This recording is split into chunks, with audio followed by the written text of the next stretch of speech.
Welcome to Gazal civil service academy.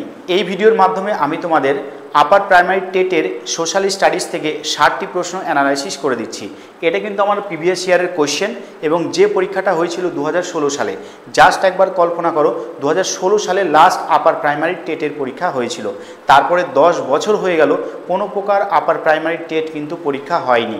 আমরা কিন্তু West বেঙ্গলে বর্তমান সময়ে খুব একটা বাজে সময়ের মধ্য দিয়ে পার করছি। 10 বছর ধরে কিন্তু কোনো প্রকার আপার প্রাইমারি টেটের রিক্রুটমেন্টই হয়নি। এখন শোনা যাচ্ছে যে 2026 সালে কিন্তু একটা টেট হওয়ার সম্ভাবনা আছে, যেহেতু একটা সুপ্রিম কোর্টের রায় দিয়েছে যে 31শে মার্চের মধ্যে কিন্তু আপার প্রাইমারি টেটের নিয়োগটা কমপ্লিট করতে বলেছে। এখন বাদবাকিটা আমাদের রাজ্য সরকারের উপর নির্ভর করছে, এরা কতটা উদ্যোগী হচ্ছে পরীক্ষাটা নেওয়ার জন্য বা রিক্রুটমেন্ট করার জন্য। তবুও আমরা যারা প্রিপারেশনের জন্য আছি, আমরা অবশ্যই কিন্তু প্রিপারেশন নেওয়া শুরু করব, ঠিক আছে। তো আপার প্রাইমারি টেটের ক্ষেত্রে কি হয়, তোমাদের কিন্তু টোটাল 150 নম্বরে পরীক্ষা হয়। কত নম্বরে টেট পরীক্ষা হয়? 150 নম্বরে কিন্তু টেট পরীক্ষা হয়। এই 150 নম্বরের জন্য কি থাকে দেখো, বাংলা 30, ইংরেজি 30 এবং সিডিপি বা চাইল্ড ডেভেলপমেন্ট পেডাগোগি থেকে 30 নম্বরে প্রশ্ন থাকে। তাহলে এই তিনটা যোগ করলে কত হচ্ছে না 90 নম্বর হচ্ছে। এই 90 নম্বরটা কিন্তু সবার জন্যই কমন। সায়েন্সের স্টুডেন্টরাও এই 90 নম্বর পরীক্ষা দেবে, তার সাথে সাথে আর্টসের স্টুডেন্টরাও কিন্তু এই 90 নম্বর পরীক্ষা দেবে।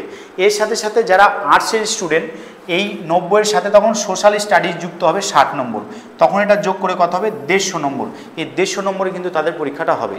আর যারা সায়েন্সের স্টুডেন্ট তাদের কী করতে হবে, এই তিনটা অবশ্যই পরীক্ষা দিতে হবে 90 নম্বর।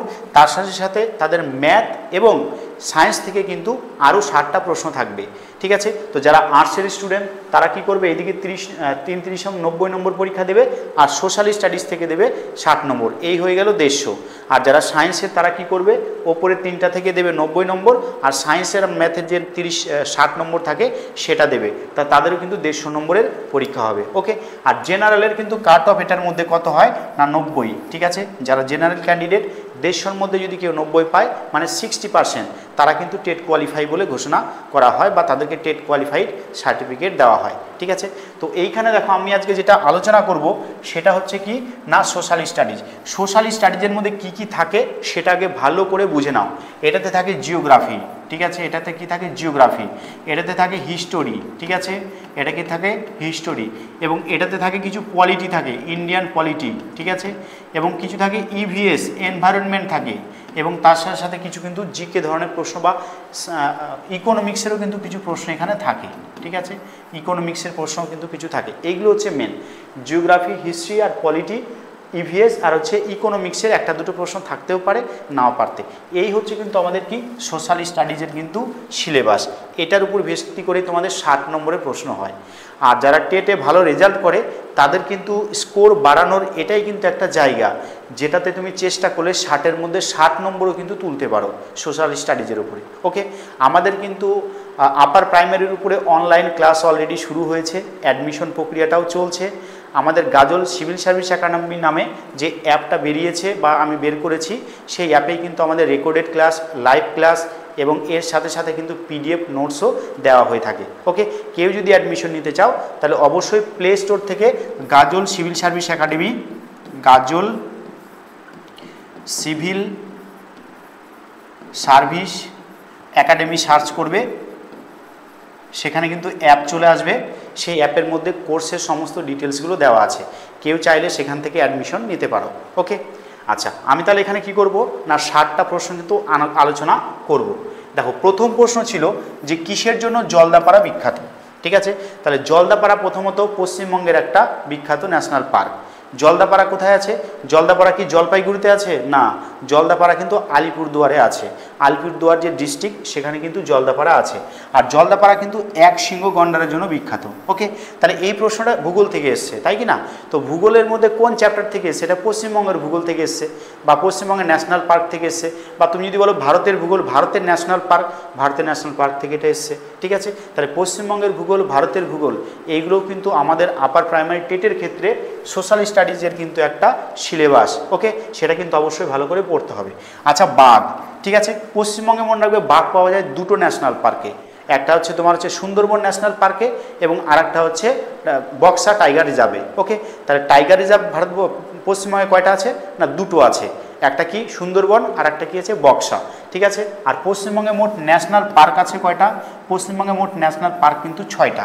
এই 6টা ন্যাশনাল পার্কের অবশ্যই নাম জানতে হবে, অবশ্যই তার লোকেশনও জানতে হবে। প্রথমত সুন্দরবন কোথায় আছে? দক্ষিণ 24 পরগনায়। ঠিক আছে। সিঙ্গালীলা ন্যাশনাল পার্ক কোথায় আছে? না দার্জিলিংয়ে আছে। নেওরা ভ্যালি ন্যাশনাল পার্ক কোথায় আছে? কালিম্পংয়ে আছে। ঠিক আছে। এরপর চলে আসি, এখানে আছে দেখো জলদাপাড়া। জলদাপাড়া কোথায় বললাম? আলিপুরদুয়ারে আছে। আলিপুরদুয়ারে আরেকটা ন্যাশনাল পার্ক আছে, সেটা হচ্ছে বক্সা ন্যাশনাল পার্ক। ওকে। আরেকটা কি বাকি থাকলো? গরুমারা। গরুমারা ন্যাশনাল পার্কটা কোথায় আছে? না এটা কিন্তু জলপাইগুড়িতে আছে। ঠিক আছে। তাহলে গরুমারা আছে জলপাইগুড়িতে বা জলপাইগুড়ি ডিস্ট্রিক্টে। ওকে। আর টাইগার রিজার্ভ পশ্চিমবঙ্গে কয়টা আছে? মোট 2টো আছে। ওকে। আচ্ছা, সিংহ মনে রাখবে, সিংহ হচ্ছে এমন একটা প্রাণী যেটা গোটা এশিয়া মহাদেশের মধ্যে শুধুমাত্র একটা জায়গাতেই পাওয়া যায়, এবং সেই জায়গাটা হচ্ছে গুজরাটের গির অরণ্য। তো গুজরাটের গির অরণ্য গোটা এশিয়ার মধ্যে শুধুমাত্র ওইখানেই এশিয়াটিক সিংহ বা এই সিংহ কিন্তু পাওয়া যায়। ওকে। আচ্ছা, হাতি। হাতি ভারতবর্ষের অনেকগুলো রাজ্যের অনেকগুলো ন্যাশনাল পার্কেই কিন্তু হাতি আছে। ওকে। আর একটা জিনিস মনে রাখবে, টাইগার প্রজেক্ট মনে রাখবে, টাইগার প্রজেক্ট। টাইগার প্রজেক্ট কত সালে হয়? টিপি। এটা কিন্তু প্রজেক্টটা নেওয়া হয় 1972 সালে এবং এটা চালু হয় কিন্তু 73 সালে। ঠিক আছে। যদি পরীক্ষায় প্রশ্ন আসে টাইগার প্রজেক্ট কত সালে চালু হয়, তাহলে হবে 73 সালে। ঠিক আছে। আর হচ্ছে এলিফ্যান্ট প্রজেক্ট কত সালে হয়? 1992 সালে। এলিফ্যান্ট প্রজেক্টটা তাহলে কত সালে ভারতবর্ষে চালু হয়? 1992 সালে। ওকে। আচ্ছা, চলো 2 নম্বর প্রশ্ন। তাহলে প্রথম প্রশ্ন এসছে কোথা থেকে? না পশ্চিমবঙ্গের ভূগোল থেকে। এটা কিন্তু খেয়াল রাখতে হবে। 2 নম্বর প্রশ্ন আছে, দেখো বলছে বায়ু দূষণের কারণ। দেখো দূষণ থেকে প্রশ্ন দিয়েছে, এটাও ভূগোলের প্রশ্ন। এই দূষণ কিন্তু আছে ক্লাস 8-এর বইতে। ক্লাস 8-এর যে ভূগোল বই বা পরিবেশ বই, সেই বইতে কিন্তু এই দূষণ আছে। ঠিক আছে। তাহলে বায়ু দূষণের প্রধান কারণ কি? বলছে ধোঁয়া, বাসন মাজা, স্নান করা, না সারের প্রয়োগ। এই যে সারের প্রয়োগ বলো, স্নান করা বলো, বাসন মাজা বলো, এইগুলো কি? এর ফলে কিন্তু জল দূষণ হয়। আর সারের প্রয়োগের ফলে জল দূষণও হয়, মাটি দূষণও হয়। কিন্তু বায়ু দূষণ হয় কিসের জন্য? ধোঁয়ার জন্য। কলকারখানার ধোঁয়া, যানবাহনের ধোঁয়া, এগুলো থেকে কিন্তু বায়ুমণ্ডলটা বেশি দূষিত হয়ে থাকে। 93 নম্বর, মানে আমাদের যেটা সিরিয়াল ছিল, যেহেতু 90 নম্বর পর্যন্ত প্রশ্ন কি ছিল? 90 নম্বর পর্যন্ত ছিল তোমার হচ্ছে বাংলা, ইংরেজি আর সিডিপি। আর 91, 92, 93 থেকে শুরু হচ্ছে আমাদের কি? সোশ্যাল স্টাডিজ অথবা ম্যাথ আর সায়েন্স। ঠিক আছে। তাহলে লবণাম্ব উদ্ভিদ পাওয়া যায় কোথায় বা কোন মাটিতে? মনে রাখবে লবণাক্ত মাটিতে কিন্তু পাওয়া যায় লবণাম্ব উদ্ভিদ। ঠিক আছে। তাহলে যে সমস্ত অঞ্চলের মাটি লবণাক্ত, সেখানে যে উদ্ভিদগুলো দেখা যায় সেগুলোকে কি বলবো আমরা? লবণাম্ব উদ্ভিদ বলবো। এর সাথে সাথে আরেকটা জিনিস মনে রাখবে, ম্যানগ্রোভ উদ্ভিদ। ম্যানগ্রোভ উদ্ভিদও কিন্তু এক প্রকার লবণাম্ব উদ্ভিদের উদাহরণ। কিন্তু ম্যানগ্রোভ উদ্ভিদ সেখানেই জন্মায় যেখানের মাটি লবণাক্ত হবে এবং সেই জায়গাটা কি হয়? জোয়ার ভাটা খেলে, জোয়ার ভাটা সংগঠিত হয়, সেখানে কিন্তু ম্যানগ্রোভ অরণ্যগুলো জন্মায়। যেমন আমাদের পশ্চিমবঙ্গের সুন্দরবন ম্যানগ্রোভ অরণ্য। ওকে। আর ম্যানগ্রোভ অরণ্যের উদ্ভিদের একটা প্রধান বৈশিষ্ট্য, সেটা কি? না সেটা তাদের জরায়ুঙ্কুরোদ্গম হয় এবং শ্বাসমূল থাকে, ঠেসমূল থাকে। এগুলো কিন্তু এই ম্যানগ্রোভ অরণ্যের প্রধান বৈশিষ্ট্য। ওকে। আচ্ছা, কৃষ্ণ মৃত্তিকা। ভারতের ডেকানটা বা দাক্ষিণাত্য মালভূমিতে কৃষ্ণ মৃত্তিকা দেখা যায়। আর কৃষ্ণ মৃত্তিকায় কিন্তু সবচেয়ে ভালো কি হয়? না কার্পাস চাষ ভালো হয়। ওকে। আচ্ছা, পর্জল মাটি কোথায় দেখা যায়? পর্জল মাটির শীতল, ঠান্ডা বা পার্বত্য জলবায়ু অঞ্চলে কিন্তু এই পর্জল মাটি দেখা যায়। পর্জল মাটিতে কিন্তু তোমার চা চাষ ভালো হয়ে থাকে। ঠিক আছে। আর পর্জল মাটিতে কিন্তু জৈব পদার্থের পরিমাণটা অনেকটা বেশি থাকে। আর পর্জল মাটি কিন্তু একটা আম্লিক মাটির উদাহরণ, অর্থাৎ এটা একটা অ্যাসিডিক মাটি। মনে থাকবে। চলো পরের নম্বর, 94 নম্বর। বলছে দেখো 600 মিটার উচ্চ ভূমিরূপকে কি বলা হয়? 600 মিটার উচ্চ ভূমিরূপ, এটা কোথা থেকে? সেটা ভূগোলের প্রশ্ন। এটা ক্লাস 9-এর সিলেবাসে আছে। তাহলে তোমাদের সিলেবাস কি কি কভার করতে হবে? 8, 9, 10 এইগুলোর যে জিওগ্রাফি সিলেবাস, সেটা কিন্তু অবশ্যই ভালো করে করতে হবে এই ভূগোলের জন্য। মনে থাকবে। এর সাথে সাথে ইভিএসের কিছু প্রশ্ন করতে হবে। ঠিক আছে। এর ছাড়া তার সাথে সাথে ইকোনমিক্সের প্রশ্ন করতে হবে, ইতিহাসের প্রশ্ন করতে হবে। তাহলে কিন্তু তুমি সোশ্যাল স্টাডিজের মধ্যে 60-এর মধ্যে প্রায় 50-55-র উপরে কিন্তু মার্কস পেয়ে যাবে। ঠিক আছে। আচ্ছা, তাহলে 94 নম্বর কি আছে দেখো, 600 মিটারের উচ্চ ভূমিরূপকে কি বলা হয়? মনে রাখবে এখানে ভূমিরূপ কিন্তু মেনলি 3 প্রকার: পর্বত, মালভূমি, সমভূমি। প্রথমে চলে আসি আমরা সমভূমি। সমভূমি মনে রাখবে সমুদ্রপৃষ্ঠ থেকে সামান্য উঁচু, 300 মিটারের মধ্যে থাকবে, প্রায় সমতল হবে, সেটাকে আমরা কি বলবো? সেটাকে বলবো আমরা সমভূমি। ওকে। আচ্ছা, মালভূমি কাকে বলবো? 300 মিটার থেকে কিন্তু বেশি উঁচু হবে। ঠিক আছে। 300 মিটার থেকে বেশি উঁচু হবে। ঠিক আছে। এবং সেটা 600 মিটার পর্যন্ত হবে, সেটাকে আমরা কি বলবো? 300 মিটার থেকে সেটা কত হবে? না 1000 মিটার পর্যন্ত হবে, সেটাকে আমরা কি বলবো? সেটাকে কিন্তু বলবো আমরা মালভূমি। তাহলে মালভূমির উচ্চতা কত? 300 মিটার থেকে শুরু হয়, কত পর্যন্ত থাকে? 1000 মিটার পর্যন্ত থাকে। সমভূমি কত হয়? 300 মিটারের মধ্যে থাকে, ঠিক আছে। আচ্ছা, এই মালভূমির ক্ষেত্রে আর একটা জিনিস মনে রাখবে, 300 থেকে 1000 মিটারের বেশি উঁচু হবে এবং উপরিভাগ চ্যাপ্টা বা প্রায় সমতল হবে এবং খাড়া ঢাল বিশিষ্ট হবে, অনেকটা এরকম হবে, ঠিক আছে। দুই পাশে খাড়া ঢাল হবে, উপরি অংশটা প্রায় সমতল অথবা হালকা ঢেউ খেলানো হবে, সেটাকে আমরা কি বলবো? মালভূমি বলবো। আর মালভূমিটাকে দেখতে অনেকটা টেবিলের মতো, তাই এটাকে কি বলা হয় না? টেবিল ল্যান্ড বলা হয়। ওকে, এটা টেবিলের মতো দেখতে বলে তাকে কি বলা হয় না? টেবিল ল্যান্ড কিন্তু বলা হয়। চলো এরপরে পর্বত মনে রাখবে 1000 মিটারের বেশি উঁচু, ঠিক আছে। 1000 মিটারের বেশি উঁচু, একাধিক শৃঙ্গ বিশিষ্ট, বিস্তীর্ণ অঞ্চল জুড়ে বিস্তৃত বিস্তীর্ণ অঞ্চল জুড়ে বিস্তৃত যে শিলাময় স্তূপ বা অংশ বা পাথরময় ভূমিরূপ, সেটাকে আমরা কি বলবো? পর্বত বলবো। তাহলে পর্বত হচ্ছে এরকম হবে। ওকে, বহুদূর বিস্তীর্ণ হবে, অনেকগুলো কি থাকবে? এর শৃঙ্গ থাকবে, আর উচ্চতা কি হবে? 1000 মিটারের বেশি হবে, তখন সেটাকে আমরা কি বলবো? তখন সেটা কিন্তু বলবো পর্বত। ওকে, আর এর একাধিক কিন্তু শৃঙ্গ থাকবে, ঠিক আছে, মনে রাখতে হবে। পাহাড় কাকে বলে? মনে রাখবে, পাহাড়ের উচ্চতা কিন্তু 1000 মিটারের কম, 1000 মিটারের কম উচ্চতা এবং কম দূর বিস্তৃত, ঠিক আছে। অল্প শৃঙ্গ বিশিষ্ট শিলাময় অংশটাকে আমরা কি বলবো? পাহাড় বলবো, ঠিক আছে। এটা ক্লাস 9-এর বইতে সুন্দর করে আছে, তোমরা দেখতে পারো। চলো 95 নম্বর প্রশ্ন ছিল, দেখো, ভূমিকম্পের প্রবণ অঞ্চল কোনটা? এর মধ্যে কোনটাকে বলছে ভূমিকম্প প্রবণ অঞ্চল? আচ্ছা, জাপানকে বলাই হয় যে ভূমিকম্পের দেশ। ওকে, আচ্ছা, অস্ট্রেলিয়াতে কি হয়? অস্ট্রেলিয়াতে কিন্তু প্রচুর পরিমাণে তোমার হচ্ছে দাবানল হয়, ক্যাঙ্গারুর দেশ বলা হয় অস্ট্রেলিয়াকে, ঠিক আছে। দক্ষিণ আফ্রিকা হচ্ছে আফ্রিকা মহাদেশের দক্ষিণ দিকে একটা দেশ। ওকে, জার্মানি কি? ইউরোপের কিন্তু একটা উন্নত দেশ জার্মানি। 96 নম্বর, পৃথিবীর পরিক্রমণ গতির ফল হলো। পরিক্রমণ গতিটা কি? পৃথিবী যখন সূর্যের চারদিকে, ঠিক আছে, একটা নির্দিষ্ট কক্ষপথে আবর্তন করে, সূর্যকে আবর্তন করে, সেটাকে আমরা কি বলবো না? পৃথিবীর পরিক্রমণ গতি বলবো। এর ফলে কি হয় মনে রাখবে? এর ফলে কিন্তু ঋতু পরিবর্তন হয়, ঠিক আছে। ঋতু পরিবর্তন আর দিন রাত্রির হ্রাস দৈর্ঘ্য, মানে দিন ছোট বড় হওয়ার যে ব্যাপারটা, সেটা কিন্তু পৃথিবীর পরিক্রমণ গতির ফলেই হয়। আর দিন রাত্রির উদয়, মানে দিন রাত্রি হওয়া, ঠিক আছে, তারপর জোয়ার ভাটা হওয়া, ঠিক আছে, তারপর তোমার হচ্ছে উষ্ণতার হেরফের হওয়া, এগুলো কি হয়? বন্যার প্রাদুর্ভাব, ঠিক আছে, এগুলো সব কিসের ফলে হয়? তোমার পৃথিবীর কিন্তু আহ্নিক গতির ফলে হয়ে থাকে সেটা। ওকে, আচ্ছা 97 নম্বর প্রশ্ন আছে, দেখো, এটা কিন্তু ইতিহাসের প্রশ্ন। বলছে প্রথম মানুষের আবির্ভাব হয় কোন মহাদেশে? আমরা ছোটোবেলা থেকেই কম বেশি সবাই পড়েছি যে সেটা কিন্তু আফ্রিকা। ওকে, আফ্রিকা মহাদেশে কিন্তু পৃথিবীতে প্রথম মানুষের আবির্ভাব হয়। তারপর সেই মানুষগুলো যুগের সঙ্গে সঙ্গে তাল মিলিয়ে আস্তে আস্তে বিভিন্ন মহাদেশে কিন্তু ছড়িয়ে গেছে। ওকে, তাহলে আফ্রিকা মহাদেশে কিন্তু প্রথম প্রাচীন মানুষের আবির্ভাব হয়।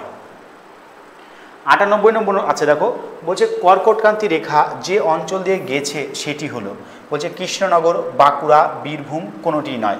মনে রাখবে, বর্তমান সময়ে তোমার হচ্ছে যে কর্কটক্রান্তি রেখা, সেই কর্কটক্রান্তি রেখা পশ্চিমবঙ্গের মোট কতগুলো জেলার উপর দিয়ে গেছে? সেটা কিন্তু 5টা জেলা। অবশ্যই মনে রাখবে, বর্তমানে পশ্চিমবঙ্গের মোট 5টা জেলার উপর দিয়ে কিন্তু কর্কটক্রান্তি রেখা গেছে, ঠিক আছে। জেলাগুলো কি কি?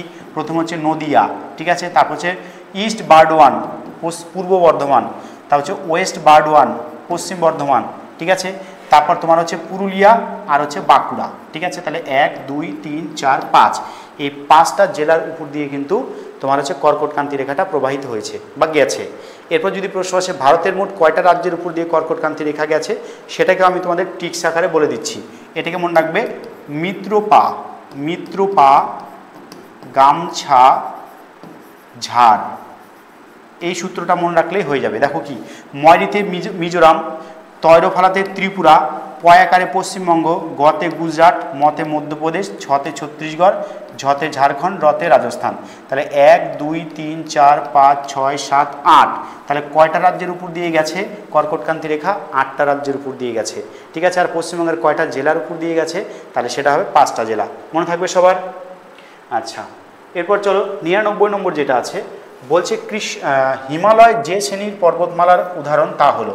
বলছে হিমালয় কোন শ্রেণীর পর্বত? এটাও ক্লাস 9-এ আছে, ঠিক আছে, নাম নিয়ে বিভিন্ন প্রকার ভূমিরূপ আছে, পর্বত, মালভূমি, সমভূমি, তো সেখান থেকে কিন্তু এই প্রশ্নটা তুলেছে। এই প্রশ্নগুলো যদিও তোমাদের এখন মনে হচ্ছে যে খুবই ইজি, এত সোজা প্রশ্ন এসেছিল, তোমাদের একটা কথা বলে দিই, যখন 16 সাল ছিল তখন কিন্তু অ্যাভেলেবেল এরকম ইউটিউবও ছিল না, আর অ্যাভেলেবেল কিন্তু অত বইপত্রও ছিল না।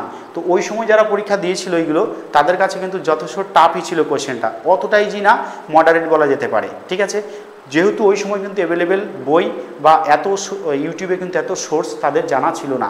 এখন তোমরা একই জিনিস বারবার পড়ছো, অনেক বই তোমরা পড়ছো, বিভিন্ন কম্পিটিশনের জন্য প্রিপারেশন নিচ্ছ, যার জন্য এই কোশ্চেনগুলো মনে হবে যে অনেকটা পাতি কোশ্চেন।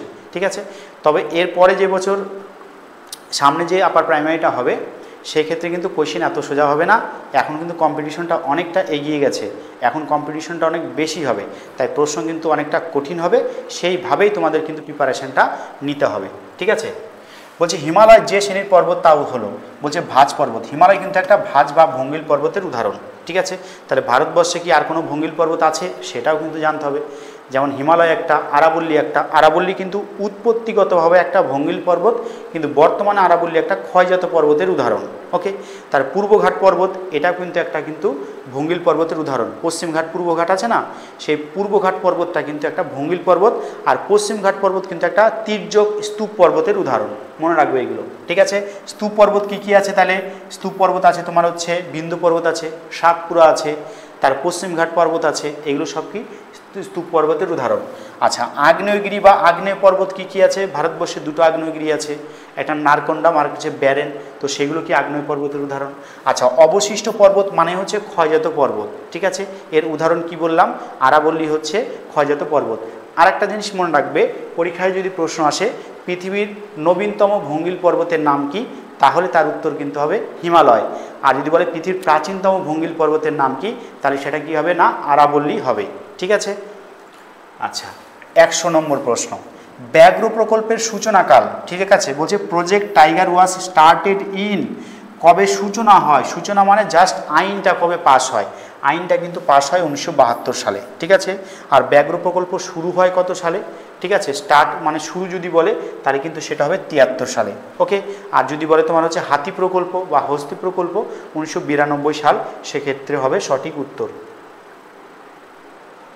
আচ্ছা 101 নম্বর আছে, দেখো বলছে বায়ুর চাপ মাপক যন্ত্রের নাম। ঠিক আছে, দেখো ব্যারোমিটার। ঠিক আছে, ব্যারোমিটার দিয়ে বায়ুর চাপ মাপা হয়। আচ্ছা, উষ্ণতা মাপা হয় থার্মোমিটার দিয়ে। হাইগ্রোমিটার দিয়ে কি মাপা হয়? না বায়ুর আর্দ্রতাকে পরিমাপ করা হয়। ওকে, আর অ্যানিমোমিটার দিয়ে কি মাপা হয়? না বায়ুর গতিবেগকে পরিমাপ করা হয়। আর বাত পতাকার সাহায্যে বায়ুর দিক নির্ণয় করা হয়। ঠিক আছে, চলো 102 নম্বর যে প্রশ্নটা আছে, বলছে নিরক্ষীয় অঞ্চলের বৃষ্টি হলো। নিরক্ষীয় অঞ্চলের বৃষ্টিপাতটা কেমন? ষোলক্ষেপ, না ঘূর্ণবাত, না পরিচলন, না গুড়ি গুড়ি। ঠিক আছে, বৃষ্টিপাতের ধরন। ঠিক আছে, মানে বৃষ্টিপাতের ধরন বা শ্রেণীবিভাগ থেকে কিন্তু এই প্রশ্নটা এসছে। এই প্রশ্নটা কোন ক্লাসে আছে? সম্ভবত এই প্রশ্নটা বৃষ্টিপাতের ধরন বা শ্রেণীবিভাগ ক্লাস 8-এ কিন্তু আছে, সেখান থেকে এই প্রশ্নটাকে সেট করেছে। পরিচলন বৃষ্টিপাত কাকে বলে? ঠিক আছে, জল দিনের বেলায় বাষ্পিত হয়ে উপর দিকে যায় এবং ঠিক বিকালের দিকে মানে দুপুরের ঠিক পরেই আবার সেই জায়গায় যদি বৃষ্টি হিসেবে নেমে আসে, সেই জলীয় বাষ্পটা, সেটাকে আমরা বলবো পরিচলন বৃষ্টিপাত।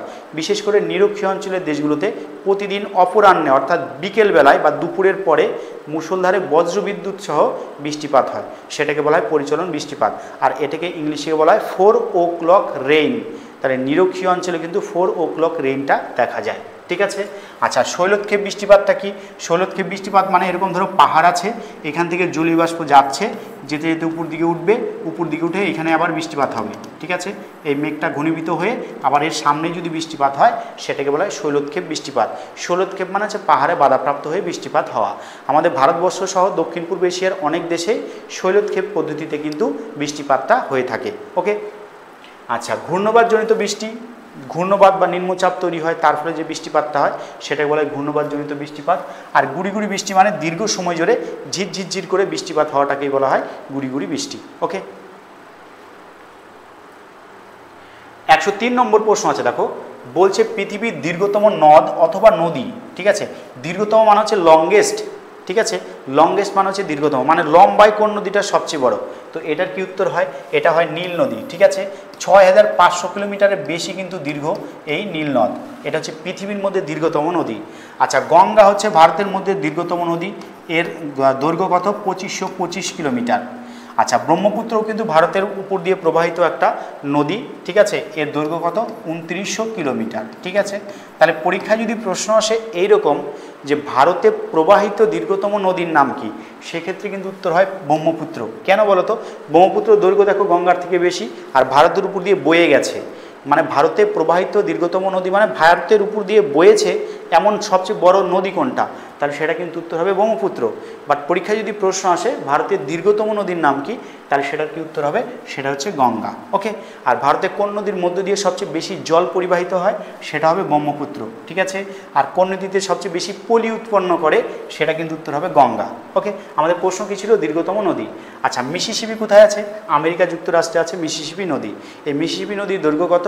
প্রায় কিন্তু 4000 কিলোমিটারের কাছাকাছি এই মিসিসিপি নদীর দৈর্ঘ্য। ওকে, এই মিসিসিপি নদী এবং ভারতের কৃষ্ণা নদী, এই দুটো নদীর বদ্বীপ কিন্তু দেখতে অনেকটা পাখির পায়ের মতো, এটাও কিন্তু পরীক্ষায় প্রশ্ন আসতে পারে। ওকে, তোমরা এগুলো ভালো করে দেখবে। চলো 104 নম্বর যেটা আছে, বলছে মহাবৃত্তটি হলো, বলছে নিরক্ষরেখা, কর্কটক্রান্তি রেখা, মকরক্রান্তি রেখা না মেরু রেখা। তো মহাবৃত্ত মানে হচ্ছে নিরক্ষরেখা। ওকে, তাহলে এটা যদি পৃথিবী হয়, মাঝখান দিয়ে যে রেখাটা গেছে সেটা কিন্তু দৈর্ঘ্যে কী হবে? সবচেয়ে বড় হবে যতগুলো বৃত্ত হবে। এটাকে বলছে নিরক্ষরেখাকে বলছে মহাবৃত্ত বা গ্রেট সার্কেল। ওকে, আমি আরেকবার বলে দিচ্ছি, আমাদের অনলাইন কিন্তু অ্যাডমিশন শুরু হয়েছে আপার প্রাইমারি টেটের জন্য। তোমরা গাজল সিভিল সার্ভিস একাডেমি এই অ্যাপটি প্লে স্টোর থেকে ডাউনলোড করবে, সেখানে সমস্ত তথ্য তোমরা পেয়ে যাবে। ঠিক আছে, কারো কিছু বুঝতে অসুবিধা হলে অবশ্যই কমেন্টে জানাবে, আমি সেগুলোকে রিপ্লাই দেওয়ার চেষ্টা করব। ওকে, আমাদের এই আপার প্রাইমারি টেটের জন্য আমি ছাড়াও আরও 3 জন স্যার ম্যাডাম আছেন, ওনারা কিন্তু প্রত্যেকে সাবজেক্টের উপর স্পেশালিস্ট, ওনারা কিন্তু বাদবাকি ক্লাসগুলো নেবেন এবং আমি নিজে সোশ্যাল স্টাডিজটা টোটালটাকেই তোমাদেরকে সম্পূর্ণ করাবো। ঠিক আছে,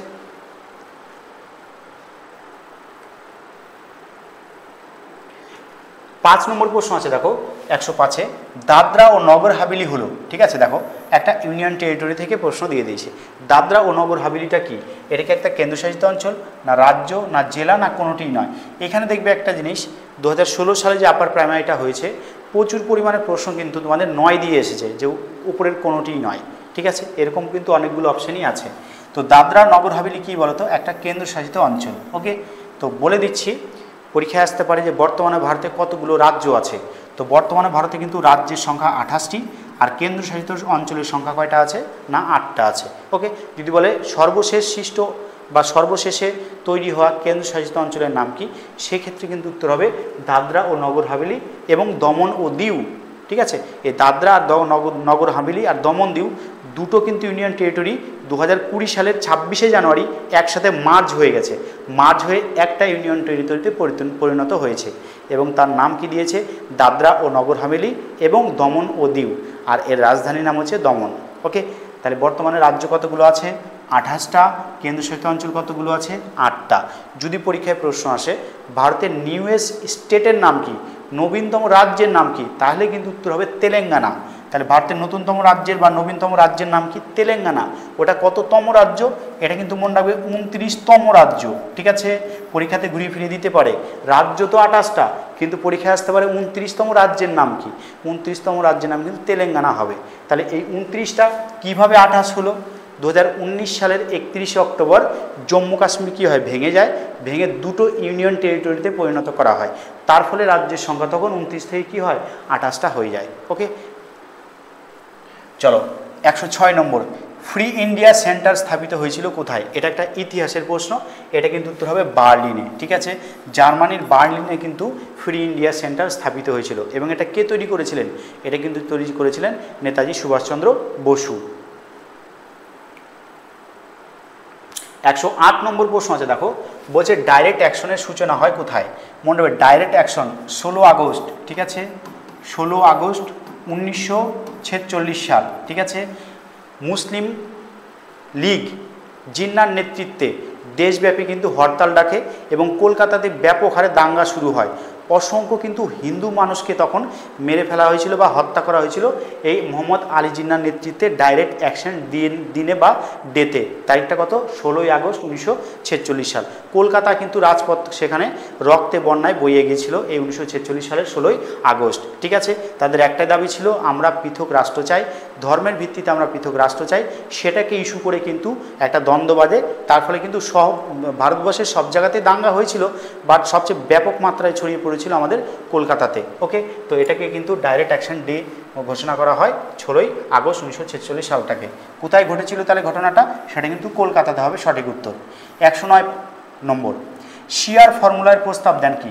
শিয়ার মানে চক্রবর্তী রাজা গোপালাচারী। উত্তর কী হবে? এ, চক্রবর্তী রাজা গোপালাচারী। তাহলে শিয়ার ফর্মুলা কে দিয়েছেন? চক্রবর্তী রাজা গোপালাচারী। এর সাথে সাথে আরও কয়েকটা প্রশ্ন তোমাদের বলে দিচ্ছি। যদি পরীক্ষায় প্রশ্ন আসে যে ভারতের প্রথম গভর্নর জেনারেলের নাম কি, ঠিক আছে, তাহলে কী হবে? উইলিয়াম বেন্টিং হবে। তাহলে ভারতের প্রথম গভর্নর জেনারেলের নাম উইলিয়াম বেন্টিং। এবং যদি বলে স্বাধীন ভারতের প্রথম গভর্নর জেনারেলের নাম কি, তাহলে কিন্তু উত্তর হবে লর্ড মাউন্টব্যাটেন। এবং স্বাধীন ভারতের শেষ বা ভারতের শেষ গভর্নর জেনারেলের নাম কি? সেক্ষেত্রে উত্তর হবে কিন্তু চক্রবর্তী রাজা গোপালাচারী। ওকে, আর চিত্তরঞ্জন দাস কে ছিলেন? চিত্তরঞ্জন দাস কিন্তু অবশ্যই একটা ব্যারিস্টার ছিলেন, উকিল ছিলেন এবং ভারতের অন্যতম স্বাধীনতা সংগ্রামী ছিলেন। এবং তার সাথে সাথে ইন্টারেস্টিং জিনিস, চিত্তরঞ্জন দাস হচ্ছে কলকাতার প্রথম মেয়র ছিলেন। ঠিক আছে, তাহলে কলকাতার প্রথম মেয়রের নাম কি? চিত্তরঞ্জন দাস। আর কলকাতার বর্তমান মেয়রের নামে কি আছে না, যেটা আমরা জানি ববি হাকিম বা ফিরহাদ হাকিম, উনি কিন্তু কলকাতার কিন্তু বর্তমান কিন্তু মেয়র। আর সেই কলকাতার প্রথম মেয়র কে ছিলেন না, ছিলেন এই চিত্তরঞ্জন দাস। ওকে, আচ্ছা, রবীন্দ্রনাথ ঠাকুর সম্পর্কে তো আমরা সবাই জানি যে 1913 সালে তিনি কি পান না, নোবেল পুরস্কার পান বা সাহিত্যের জন্য। ঠিক আছে, তাহলে সাহিত্যের জন্য 1913 সালে ভারতের প্রথম নোবেল পুরস্কার প্রাপকের নাম কি? তাহলে হবে রবীন্দ্রনাথ ঠাকুর। এবং ইনি শুধু ভারতের প্রথম না, সমগ্র এশিয়া মহাদেশের প্রথম নোবেল পুরস্কার প্রাপকের নাম কি? সেটা কিন্তু উত্তর হবে রবীন্দ্রনাথ ঠাকুর। ওকে,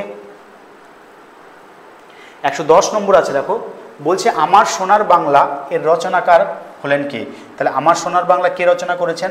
অবশ্যই রবীন্দ্রনাথ ঠাকুর রচনা করেছেন। 111 নম্বর, বাবরের জন্মস্থান কোথায়?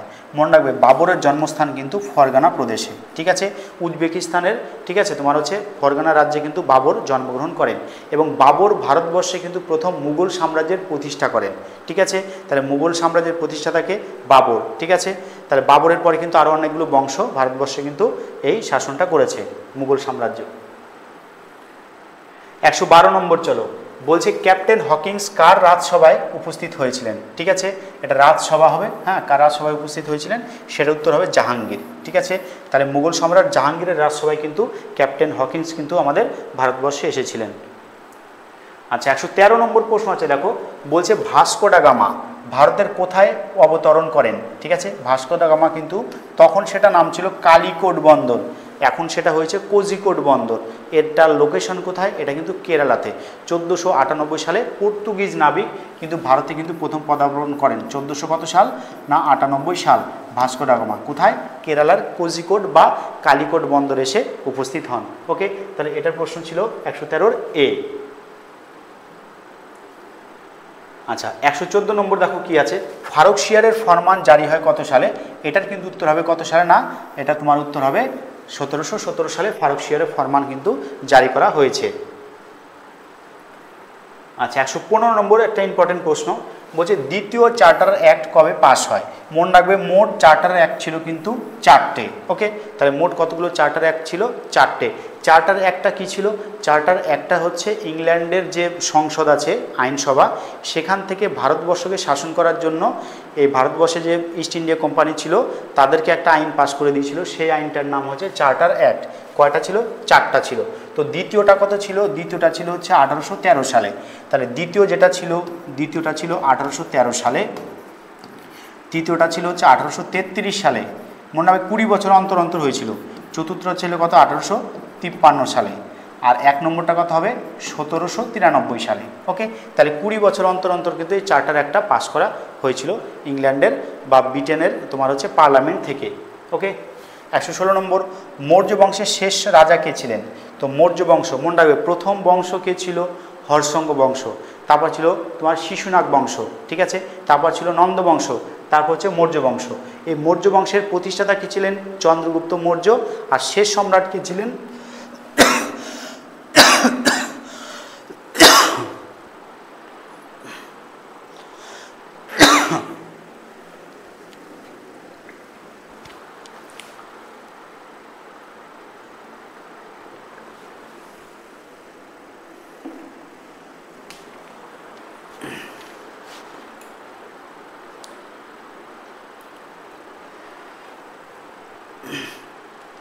তাহলে এই মৌর্য বংশের শেষ রাজা কে ছিলেন, সেটার উত্তর হবে বৃহদ্রথ। ঠিক আছে।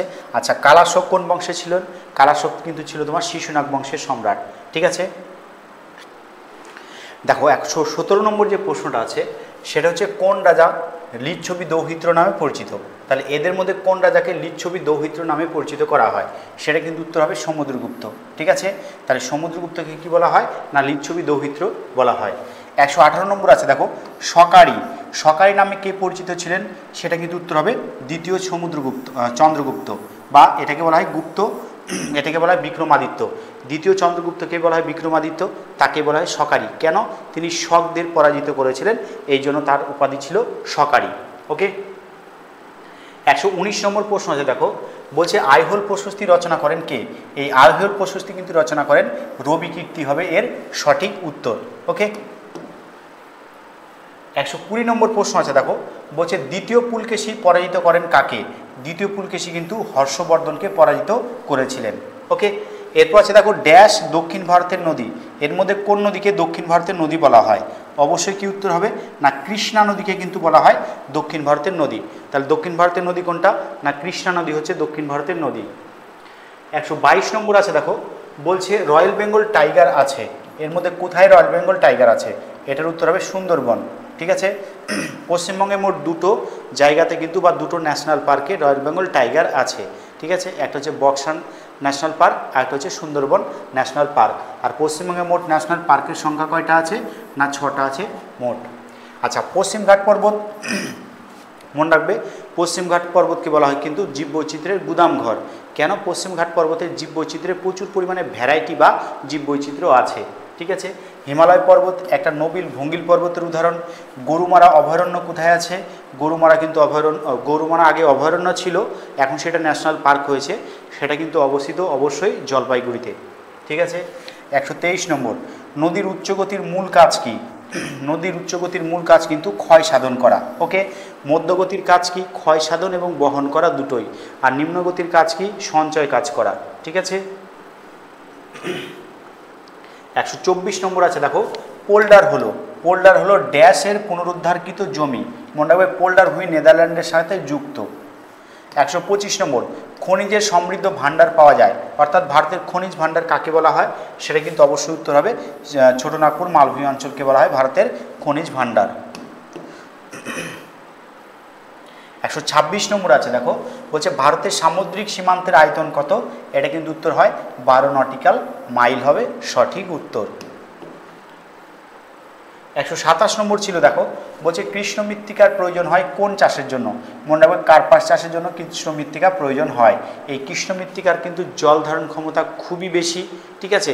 এবং এই মাটিটা যখন ভিজে যায় খুবই নরম হয়, আর শক্ত হয়ে গেলে অনেকটা পাথরের মতো শক্ত হয়ে যায়। আচ্ছা, ধান চাষের জন্য দোআঁশ মাটি এবং এঁটেল মাটি কিন্তু ভালো হয়। ঠিক আছে। এটা হচ্ছে গম চাষ, এটা গম চাষের জন্য অবশ্যই কি দোআঁশ মাটি ভালো হবে। আখ চাষের জন্য দোআঁশ মাটি কিন্তু ভালো। 128 নম্বর, ভারতবর্ষ হলো একটা, এই প্রশ্নটা কিন্তু ইকোনমিক্স থেকে প্রশ্নটা এসছে। ঠিক আছে।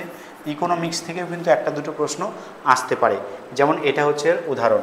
বলছে উন্নয়নশীল রাষ্ট্র, উন্নত রাষ্ট্র, সবচেয়ে কম উন্নত রাষ্ট্র, না কোনোটিই নয়। এটা কিন্তু উত্তর হবে উন্নয়নশীল রাষ্ট্র। ওকে।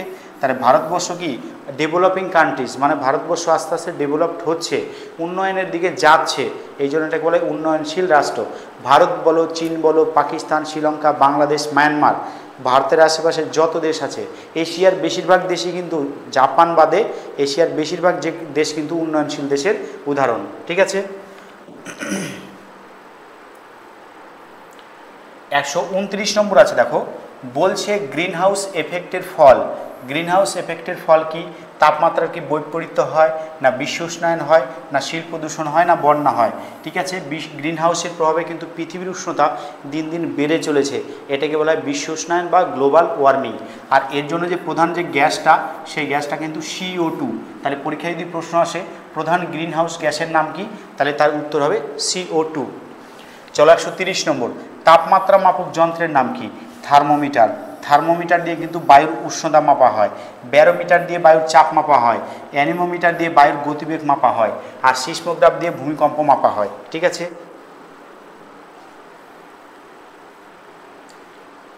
চলো এরপর আছে দেখো, সীমান্ত গান্ধী হলেন মনে রাখবে কাকে সীমান্ত গান্ধী বলা হয় আমরা সবাই জানি কম বেশি, সেটা হচ্ছে খান আব্দুল গফর খানকে, কিন্তু এর সাথে সাথে লিঙ্ক করে করে পড়তে হয়, ঠিক আছে। এই খান আব্দুল গফর খান হচ্ছেন এমন ব্যক্তি যিনি প্রথম বিদেশি হিসেবে ভারতরত্ন পেয়েছিল, ঠিক আছে। তাহলে প্রথম ভারতরত্ন পেয়েছিল বিদেশি নাগরিক, তার নাম কি? খান আব্দুল গফর খান। ভারতরত্ন প্রাইজ এখন পর্যন্ত দুজন ব্যক্তি যেটা ভারতের নাগরিক না হওয়া সত্ত্বেও পেয়েছেন, তার মধ্যে প্রথমটা হচ্ছে খান আব্দুল গফর খান, আর একজন হচ্ছে কি নেলসন ম্যান্ডেলা, ঠিক আছে। দক্ষিণ আফ্রিকার নেলসন ম্যান্ডেলা এবং খান আব্দুল গফর খান, এরা দুজনে হচ্ছে ভারতের নাগরিক না হয়েও ভারতরত্ন পুরস্কার পেয়েছিলেন। ভারতের সর্বোচ্চ অসামরিক পুরস্কার কোনটা? সেটা কিন্তু অবশ্যই ভারতরত্ন পুরস্কার, মনে থাকবে। 132 ভি আকৃতির উপত্যকা কোথায় দেখা যায়? না নদীর উচ্চ গতিতে কিন্তু ভি আকৃতির উপত্যকা দেখা যায়, ওকে। আর ভি আকৃতির নদী উপত্যকাকে বলা হয় গ্রিক হাত, আর আই আকৃতির নদী উপত্যকাকে বলা হয় ক্যানিয়ন।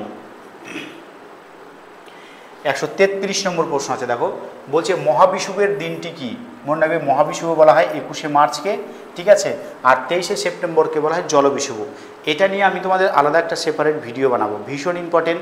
এই চারটা ডেট শুধুমাত্র আপার প্রাইমারি ডেটের জন্য ইম্পর্টেন্ট না, এটা তোমাদের এসএলএসটি ইন্টারভিউতে এই চারটা ডেট থেকে কিন্তু প্রশ্ন ধরতে পারে। যারা আমরা ভূগোলের স্টুডেন্ট, আমরা ভূগোল নিয়ে পড়াশোনা করেছি, এই চারটা ডেট সম্পর্কে আমাদের সম্পূর্ণ কনসেপ্ট থাকা দরকার। এই নিয়ে আমি একটা ছোট্ট ভিডিও খুব তাড়াতাড়ি তোমাদেরকে আপলোড করে দিব।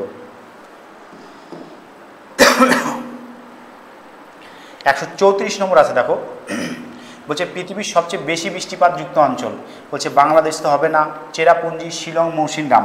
মনে রাখবে চেরাপুঞ্জি অনেকে ওই সময় ভুল করেছিল 2016 সালে এই অপশানটা না দেখার জন্য, কিন্তু উত্তর কী হবে? মৌসিনরাম।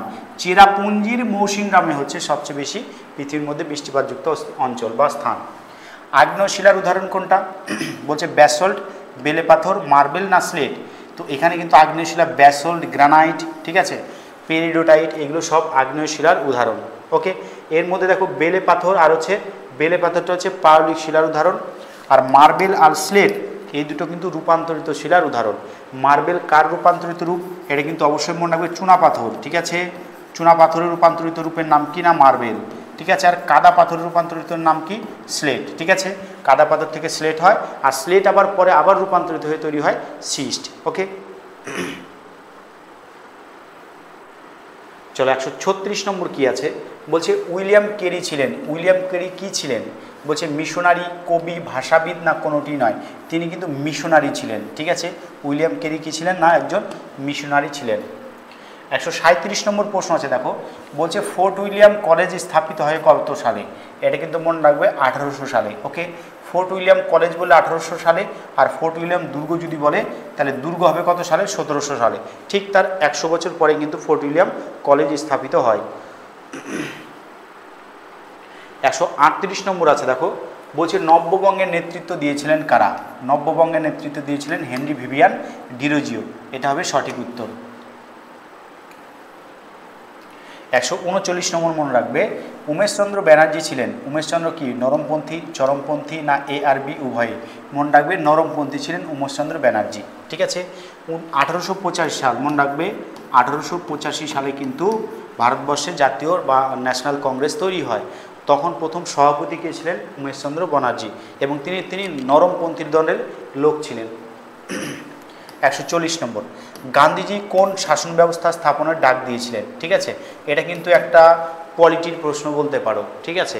তো গান্ধীজি কোন শাসন ব্যবস্থার ডাক দিয়েছিলেন? রামরাজ্য, গণরাজ্য, স্বরাজ্য না ARC উভয়ই? তাহলে এটার উত্তর হবে তিনি রামরাজ্যের কথাও বলেছিলেন, তিনি স্বরাজ্যের কথাও কিন্তু বলেছিলেন, তাই উত্তর হবে ডি। চলো 141 নম্বর প্রশ্ন আছে, দেখো বলছে হিউয়েন সাং যার রাজত্বকালে ভারতে এসেছিলেন তিনি হলেন। হিউয়েন সাং তাহলে কার রাজত্বকালে ভারতে এসেছিলেন? হিউয়েন সাং কিন্তু এসেছিলেন হর্ষবর্ধন।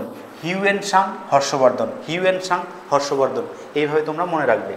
সুলেমান কোন দেশের পর্যটক ছিলেন?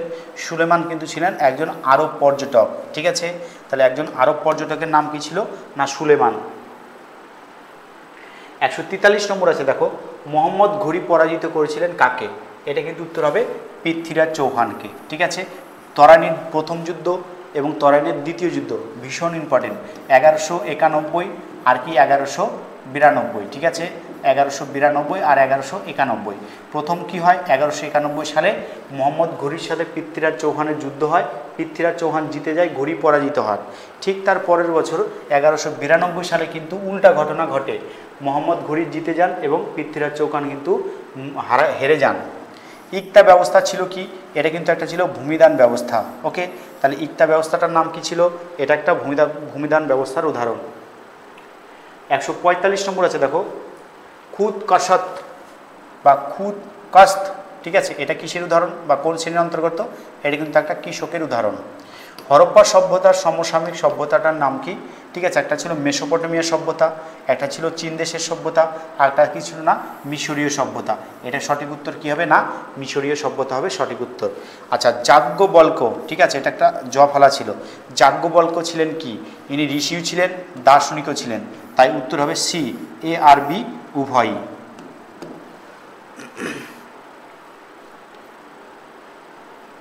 আচ্ছা, বিম্বিসার কোন বংশের ছিলেন, ভীষণ ইম্পর্টেন্ট।